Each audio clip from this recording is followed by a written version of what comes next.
I am so glad to be able to share some of my thoughts with you all, and I hope that when all is said and done, that I have potentially piqued your interest into the National Day of Racial Healing, and I'll get around to um, why that's really important for Emory and Henry. Um,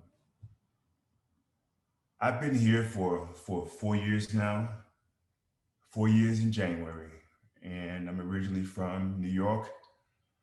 Uh, I'm enjoying my time here. I'm enjoying my time here, and uh, I'm the vice president, as Carly indicated, for diversity, equity, and inclusion. And I work in support and devotion to uh, to many of our historically underrepresented and marginalized student populations. So with that, I'll go ahead and get started. So inclusion, inclusion, inclusion. That really is the critical piece of DEI. No, we do a whole bunch of providing trainings and workshops for faculty, staff, and students. We have oversight for hate bias and Title VI compliance. We even assist with outreach and recruitment of undergraduate students as well with admissions. But the bulk of what we have responsibility for is inclusion. And what that really means is helping to create an environment that really is safe, is welcoming, and where folks feel like this is their college home as well. And so we hang our hats on this concept of really again working with the goal of assisting our students, and as well we provide a great deal of assistance for our faculty and staff uh, who work here at the college. So inclusion, inclusion, inclusion. Next slide, Carly.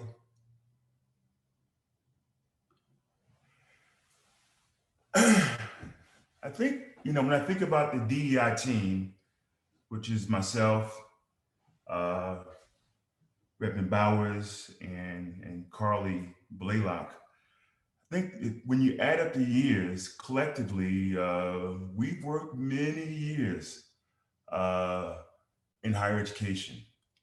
And that really reflects sort of a broad commitment to student development. And uh, personally, I have, I believe, over 30 years of working with students. And I didn't start out working with underrepresented students. My service was with all students. And I think that, well, I know that I'm not making a stretch to say that as a program, I believe that we are here for all of you, for all of the students. And I think if there ever was a time when an issue surfaced, it would be a no-brainer with regard to us providing support for any Emory Henry student. However, we do focus on our historically represented students and traditionally marginalized populations, and that is without apology.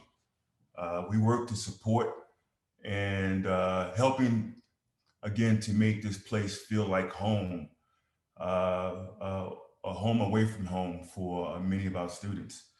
Many of them, as really as is the case for many students here at Emory Henry, are first generation students. And so sometimes, not always, that comes with the need to really help discover what the Academy is about. And so we provide assistance with that as well. However, at times, I feel like a much wider contact with all of our students is necessary. Next slide. So Emory is located in a really beautiful part of the country with these rolling hills, and uh, the campus looks like one big horse farm. For me, at least personally, it's a far stretch from Harlem in the Bronx. But it's a welcome change for me. But it certainly is different. It's a it's a PWI as well. It's a predominantly white institution, and that means something. I believe when you talk about race and people of color, and I must say that the population, and I'm sure you're aware of it, but the population of students of color on this campus are really small. And it's not just students. Uh, our staff and faculty is extremely small as well. In fact, I believe we may have one or two faculty of color out of all of our faculty on campus, and we just have a few staff members. And so we're located here in rural Southwest Virginia. And as beautiful as it is, it represents a change.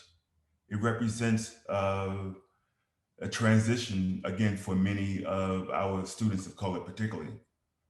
This college, as you know, was founded uh, uh, pre-Civil War. Um, this whole area is mostly white. And, and that's an important point to underscore because, again, uh, time and space is critical as you consider the college and all the things that are sort of associated with it. Um, and again, that can make for a difficult transition for our underrepresented populations. But again, our role as diversity, equity, and inclusion is really to help our students get acclimated and to feel valued here. And we can't do that by ourselves. That is an entire campus responsibility. But we do take leadership for sort of helping to coordinate that effort. But we still need more opportunities for folks to work together. Many of you know, prior to this presentation, you may have known what my role here was. And I guess it really contradicts uh, my work in higher education if I felt like if you saw me walking in a cafeteria and you felt like, oh, that's the vice president for the students of color. That's the vice president for marginalized populations. That's not why I'm here. That's not why many of us are here. We do the work we do, and it must include all of our students. It must include many more opportunities, and I want to get to that. I want to get to the need to create more opportunities for our campus to work closely together. It's critical, particularly if we're going to make a difference here uh, uh, in this area. I've said since I've started working here and taking up this whole DEI priority is really wanting to become the campus of first choice when it comes to racial harmony uh, or inclusive sort of values and valuing diversity. But that takes work, and that takes everybody being on board with it. And so I know it takes some commitment, and we're gonna get to that a little bit later on. Next slide.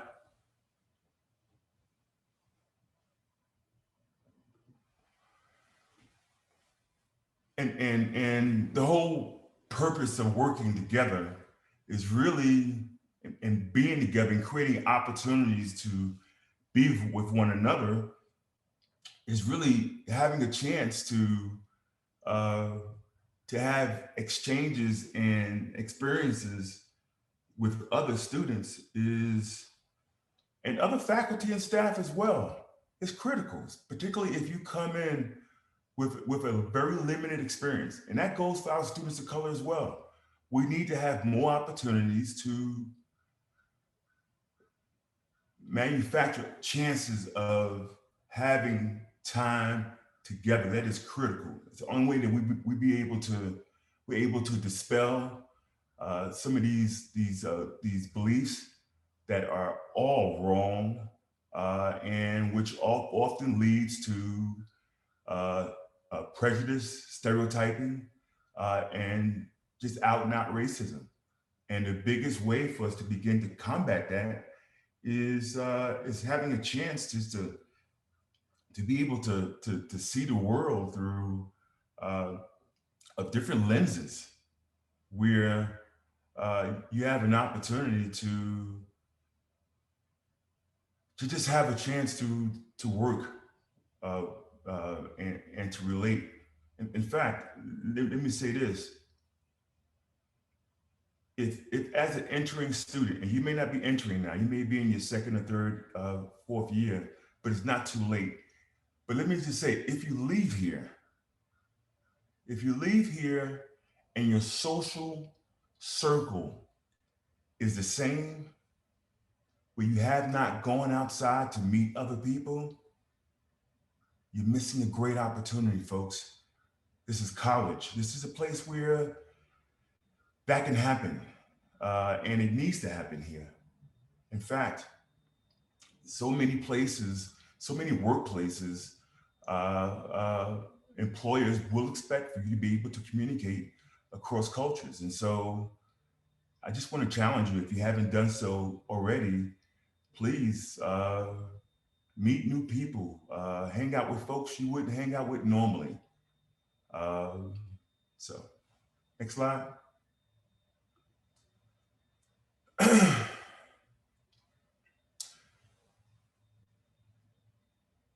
But check this out. Whenever we talk about DEI work, whenever we talk and discuss about really challenging stereotypes and just committed efforts to combat racism and overall to lead an effort in making changes, often, not always, but often, it's seen as that's the work of the communities that are affected.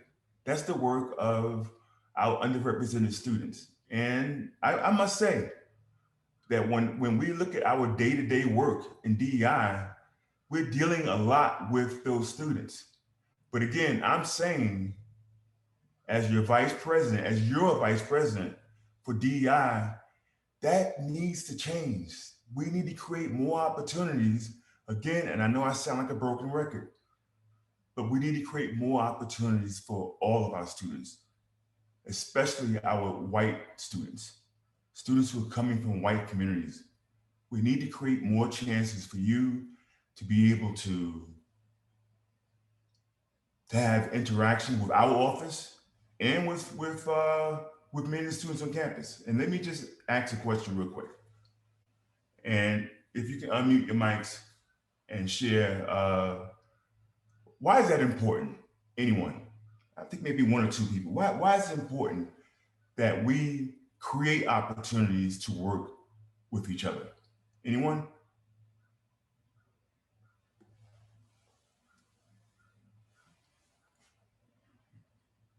Why is it important? Can you repeat the question? Why is it important for us to create opportunities for all students on this campus to work together? Why is that vital? Mm, Let me jump in real quick. If many of you are returning, do you notice social groups where folks are being with each other just based on comfort and and typically that may happen to be groups of all white students, all African American students, etc. But why is it important for us to try and challenge those organic sort of groupings and to really get people to go beyond their social circles? Anyone?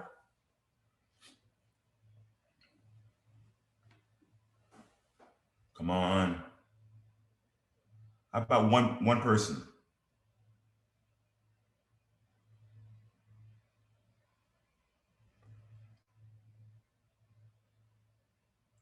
We can't get one person? I Um, want to answer it, but I'm trying to figure out how to say it. Okay, go right ahead. while he's working on that, John, I wanted to, VP Holloway, I wanted to say that we do have some people that are in the community, and so they might can help us out too. Some Okay, community people are on today. awesome, great. Yeah. Oh, great. And so I'll make an assumption that perhaps some members from the community may be experienced with the academy already. And so, with your experience, both as a student and after having graduated and or completed school and you're out in the community, why is it important for us to have these opportunities for our students? I mean, I think it's important because it helps with your success in a way. I mean, without those opportunities, I mean, without opportunity, you can't have success in doing what you are supposed to be doing in the field that you are studying in. And that, I mean, that's just how I'm thinking about it right now. I mean, No, I'm that's I'm trying to find a way to like put it, but I mean, that's just what I'm thinking. I think you put it well. How about one more person?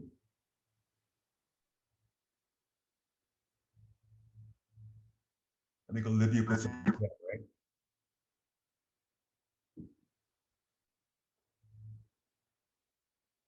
Where there, where there are not always equal opportunities, it is important to feel comfortable and be able to overcome the boundaries that divide us. Awesome. Great. Thank you. Next slide, please. And so anti-racism and racial healing, again, requires everyone uh, ideally to have a seat at the table. And I love this photo. This is a photo of some students who completed Emory Henry some time ago, some I think maybe a year ago, but many of them completed after I had just arrived here. And it really represents, at least the photo does, the concept of coming together and challenging sort of comfort zones and such. But we need to engage broad groups and make sure there are opportunities for folks to learn from each other, and that's really important. Next slide. So let me get to all that was my buildup for the National Day of Racial Healing. I'm not sure if anyone here has learned or heard about the National Day of Racial Healing. It's always the Tuesday after the Martin Luther King holiday. And so, and I think they intentionally placed it there, but it is an outcome of the W.K. Kellogg Foundation, which is a huge foundation. In fact, let me just see if anyone knows what's really famous about that family. This is the easy one. What's famous about that family? The cereal. The cereal. Next slide. Absolutely. The cereal. It's the cornflakes and Fruit Loop type of. Seriously, this is I believe the founder many years ago sort of dedicated a huge amount of money, ongoing money that has built up to $7.3 billion, which is an amazing endowment. And so what they do is they fund all types of community-based sort of organizations and projects that really support the growth and development of children overall. But they created this and they are busy and involved on many college campuses. Next slide. And so they were established in 2017. This year makes the 5th annual. And as I mentioned before, they were placed behind MLK Day because of folks, I guess, being in the right state of mind.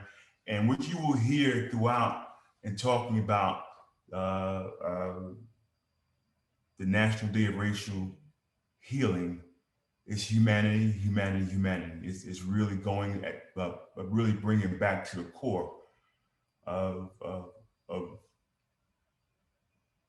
really seeking people's souls and hoping that the call for humanity sort of helps to create a priority for a commitment to work with one another. Next slide. And so my quest, and I'm glad we have folks here from the community as well. My quest, my goal is to see if we could take up this National Day of Racial Healing here at Emory and Henry. And what that means, as I have been saying so many times, that means that it will require many representatives from around the college. I believe this needs to be student-led. I think it needs to be student-led, but under the auspices of DEI, and that it would sort of live in our office. But this needs to be something, and I think that this will enable us to really make major inroads with regard to our quest at really helping this campus to be one where, again, it's a model for the region, a model for the country of a small, rural, predominantly white campuses where we're doing amazing things here. And that becomes possible when you do and you're committed to some of the hard work. And so, yes, I would like for Emory and Henry to take up the National Day of Racial Healing, and it's not just a day. And I think that's a critical piece to mention and spend just a moment on, because while it is the outward celebration of the day is indeed important, and it becomes an opportunity to do some intentional programming for the entire campus. But this work, often as it exists in other campuses, becomes an opportunity to really provide a day-to-day experience for groups to work together, to provide programming throughout the year, to provide opportunities for folks to take up this cause, and but as well to be able to plan many programs and opportunities on this campus for folks working together and challenging old beliefs and doing a lot of the healing that's required. And that certainly comes via trust. And trust becomes possible or viable when you have an opportunity to work together. Next slide. So this is the coming together. This is, as I mentioned before, the shared humanity at its core. This is much larger than individuals. This is about institutions as a whole, communities as a whole. And in fact, I'm hopeful that any of the experiences that we have here on the campus can have an impact in our neighboring communities in our region. I'm hoping that we can make some alliances with perhaps some of the students in Marion. I saw you on here, Trayvon. I'm hoping that we can indeed make some alliances with other partnerships in the area so that we can sort of make some improvements, not only to our campus, but to help partner with some other areas in our region. Next slide. So this becomes a time to, as mentioned here, to reinforce and honor our common humanity. But to also, while doing that, and this is the hard work piece, folks, while doing that, really continue to think about what separates us.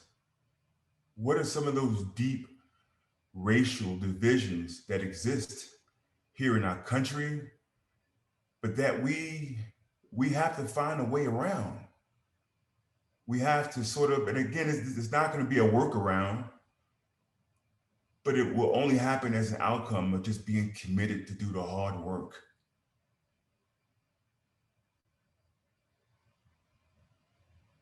And again, it doesn't just happen if you're working with the same population of folks. You need to bring everyone to the table.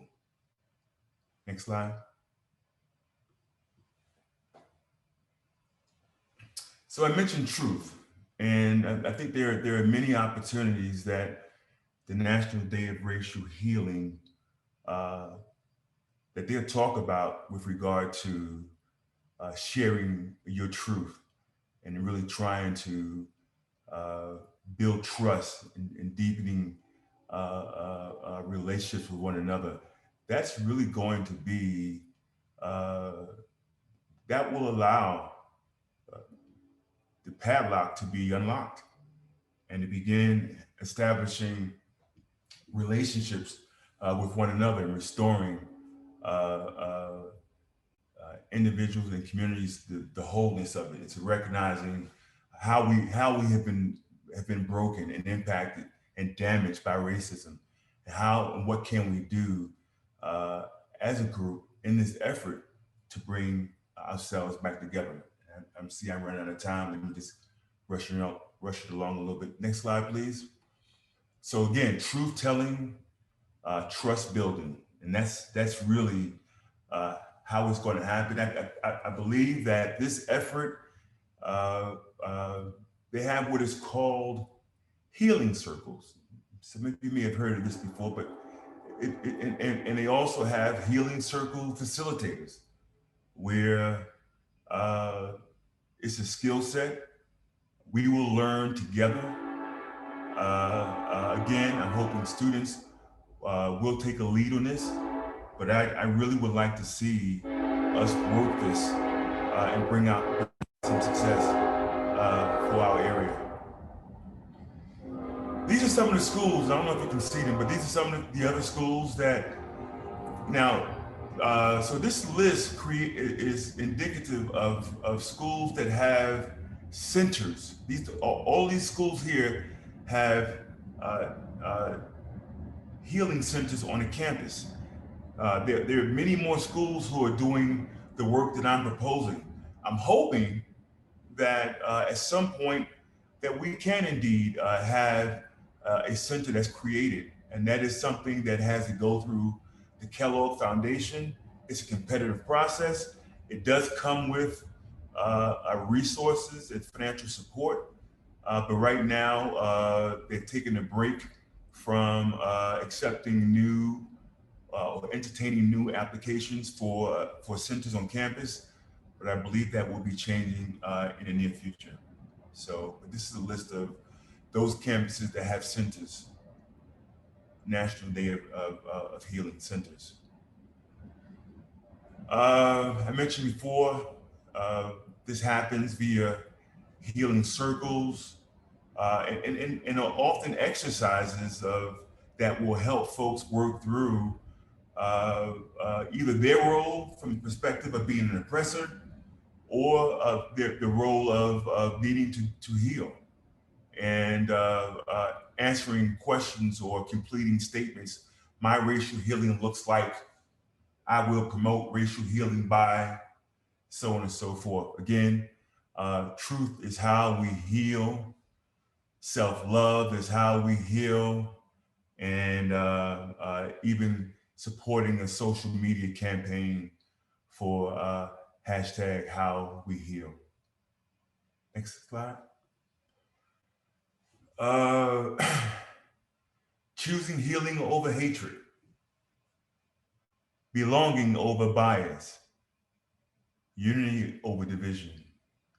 Folks, I mean, I think it just takes just a moment to think about what happened in our nation's capital a few days ago.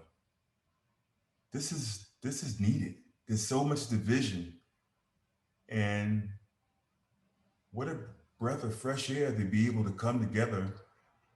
And I'm not saying that it's going to be easy. Yeah, sure, we'll bump heads, but it'll be an opportunity for us to learn from each other and to work through and to hopefully support some healing. Next slide. So as I mentioned before, this would not just be something that happens once a year. I'm hoping this is going to be an annual academic year program, excuse me, that will take place the entire year, where entering students will have a chance to identify their interests in belonging and taking up some of this work. I'm hoping that from this discussion today, that we may get some folks who want to do this work. I'm hoping, in fact, that we have folks who will follow up with via email with myself or someone from DEI and to want to take leadership. We need leaders for this piece. We need folks who are willing to be the worker bees as well. But we need folks to have the vision. This is all brand new for this campus, but there are many opportunities and different roles for different students. And so would you join us? Would you be interested in taking up this effort for our campus? Would you be interested in helping to create something brand new that can have a lasting impact on this campus, a meaningful impact on this campus? Next slide. And we do have something, it's my final slide, but we do have something that's here already that can help us in the dialogue, because there's much dialogue that needs to happen, and that is called sustained dialogue. That is an experience that we secured roughly about 4 or 5 years ago. No, it wouldn't be 5 years ago. It was at least 3 or 4 years ago, excuse me. And it's a national effort. We were able to get them to come here and train us. It's an opportunity for students to serve as facilitators, to have difficult conversations, and where the goal is not to argue and debate and convince you of their side. The goal is to help you see the world through other lenses. And so, uh, um, while I may not be able to convince you, or I shouldn't be through sustained dialogue trying to convince you of one thing or the other, maybe my goal is just to help you see the world through my lenses. And so that's a tool that already exists here, and we can take advantage of that. So I'm going to end right here. I mean, again, my overall hope is that I've said something that has moved you to want to, well, first, where it makes sense to you when you look at what's going on in our country today, when you look at what's happening here on this campus, when you look at what's happening here in our community. I'm hoping this is something that will interest you. And I know that it is not going to be easy, but anything worth happening isn't easy. It's going to take some work. So with that, I'll conclude my presentation. Thank you.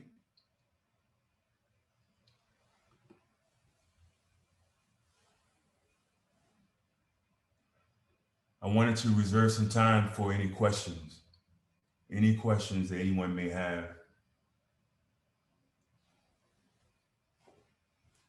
And let me just preempt one of the questions. I'm ready to get started immediately. I'm ready to get started now. I think that this would clearly be a priority for DEI, but it must be led by and driven by students. VP Holloway, we have some students from class that I'm teaching that is about peace building in a multicultural world. I just wonder, is there a way to connect peace building or the trying to deconstruct conflict to this whole piece about racial healing? Absolutely. That's, I mean, I think that becomes a real possibility as we work together. We can sort of help to devise strategies for hoping to resolve conflict, and strategies where an outcome of peace is possible. And so I think that certainly could be, well, they certainly are not far away from each other with regard to healing and conflict resolution. So absolutely. And Matthew, a commuter would definitely, uh, particularly now in this era of Zoom, we have, as you know, we do a lot of our meetings online, and so we can certainly do that. Where there's a will, there's a way. I'm hoping again that any obstacles with regard to whether you live here on campus will be overcome. You would be embraced as a commuter, and I hope that many, in fact, I'm not really sure whether any folks from the community who have an interest in working with us on this as well. National Day of Racial Healing. Folks, do we need some healing? Does this country need some healing? Does this campus need some healing? Maybe you can be a part of it. So Matthew, yes, there's a way, absolutely. Any other questions? I don't mean to sound like a car salesman, folks, but this is important to me. I would say as a community leader, this is Trayvon, I would be very interested in this. I think I've been to like about 5 Zooms this past weekend. And the question is, where do we go from here? So I feel like with this idea that you have, Mr. Holloway, that we will begin to start a pattern of healing and a pattern of unity and change. So just thank you for this very good presentation. Thank you. And I am really happy to hear of your interest, Trayvon. I mean, I think you would agree there is a lot of brokenness in our communities, lots of brokenness, and so I welcome your interest in joining in this effort. And I have your information. I'm going to make sure I follow up with you, okay?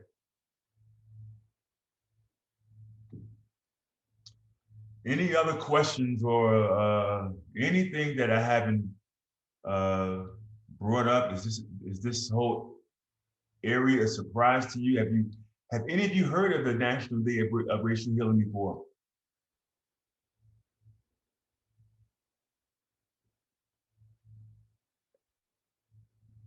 First time? Okay.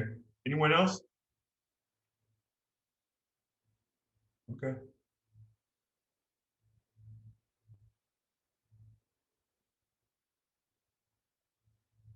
Amy, I see that you're on, and I hope that this is something that could potentially interest your involvement as a faculty person as well, although I know your cup certainly overflows already.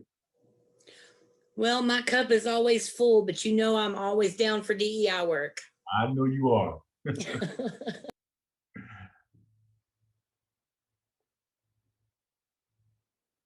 Olivia, your first time hearing about it, okay. What would it take to push some of you in a direction of wanting to embrace something like this? What's standing in the way? Time?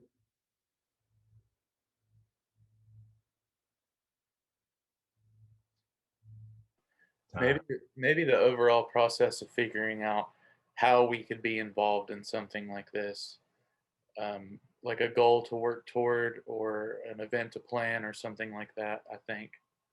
Yeah. Yeah, I mean, I think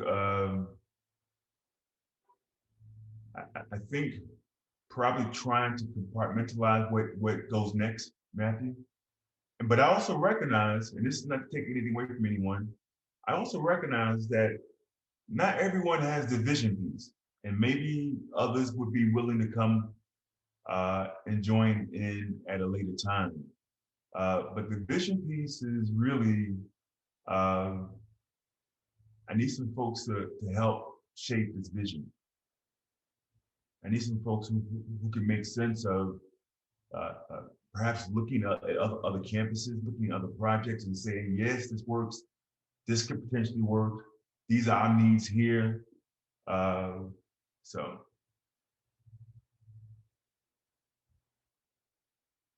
What work is necessary besides a day of healing? Yeah, I think, again, trying to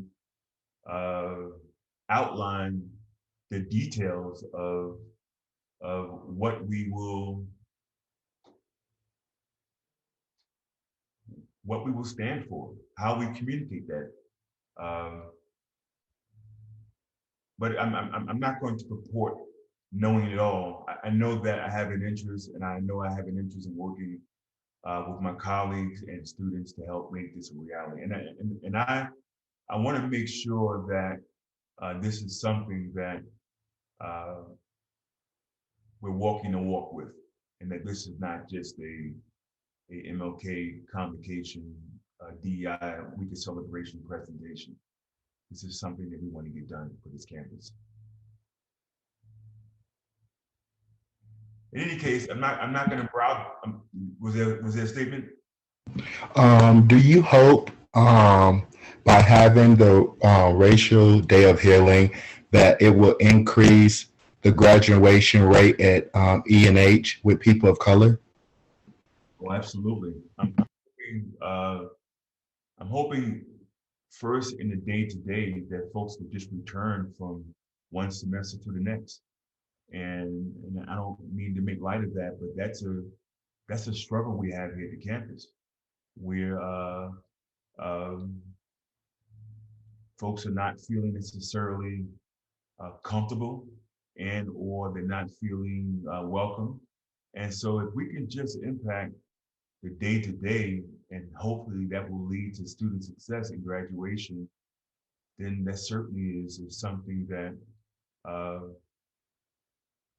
it becomes a worthwhile cause. Amy wrote, just a thought, when it comes to time, perhaps DI could come up with an advanced project class that may be very good, where students could get their credits and have time to work on this. That's a great idea. That's a great idea. We've done this in the sociology program and the social sciences. When we redid our methods sequence, what we ended up with was 2 sections of an advanced projects class.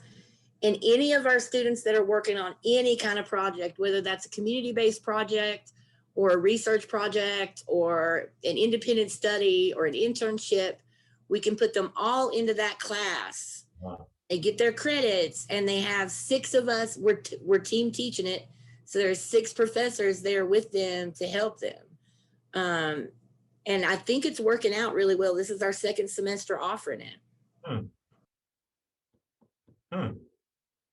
I feel like peace and justice studies could do something similar. Yes. Great idea.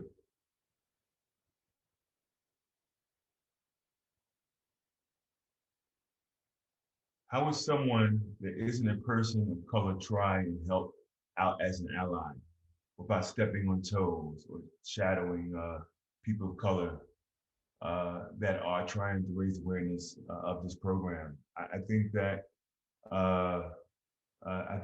a fair and a conscientious statement or question, Matthew. But I think this is a journey that we're going to have to walk together. And so, yeah, there may be some times when there's a whole lot of toe stepping, stepping on as we figure things out. But I think that I'm hoping that that through the relationship development and the building of trust and so on and so forth, that folks will be in some ways be mindful that we're all working towards the same goal. And so what that may mean is that there may be times when you may, in fact, someone may pull your coattail to say that X, Y, and Z may have, but that's a process that it's okay to make errors like that, particularly if you're in a supportive group. And so, is it any of my other colleagues have anything to add to that? Yeah, I do. Sharon Bowers. I think sometimes we assume that Black people or African Americans or the other person of color is the resident expert on all things Black or all things fill in the blank. And that's so not true. A lot of stuff is serendipitous. A lot of stuff is self-discovery. And so it's the give and the take among all people that I believe creates a more just world. So just to assume that, the person of color knows everything and you're going to shadow them and follow them and learn from them is not the whole story. The whole story is reciprocity. And so it's back and forth because we've been socialized into this world together, such as it is, with dominant and subordinate. We can't get away from that. So we have to work on it together to figure out how best to move forward. Yes, Carly said we will be hosting allyship training. So look out for that and please take advantage of that. Sharon, all power to all people. Excellent. Right on, Swan. But as Carly has put in there, that was our theme for this year with DEI was, good trouble comes in all colors. Allyship matters, and it matters most. And so we got to build that beloved community. We got to figure out a way to move this thing forward using everybody. As Swan said, all power to all people. Thank you all for all the great work. Glad to be part of it. Yes, Trayvon. Absolutely. Allyship matters. Yes, indeed. Well, folks, I think we are approaching the end of our hour. I want to thank you for coming out today. I hope that, again, something was said or done that maybe may not have necessarily initially piqued your interest, but if after giving some time of thought, that you may want to reach out and identify, at least say I'm intrigued, then we certainly would welcome that. And Matthew and Trayvon certainly would like to see if I can get your information so I can follow up with you. But thank you very much for coming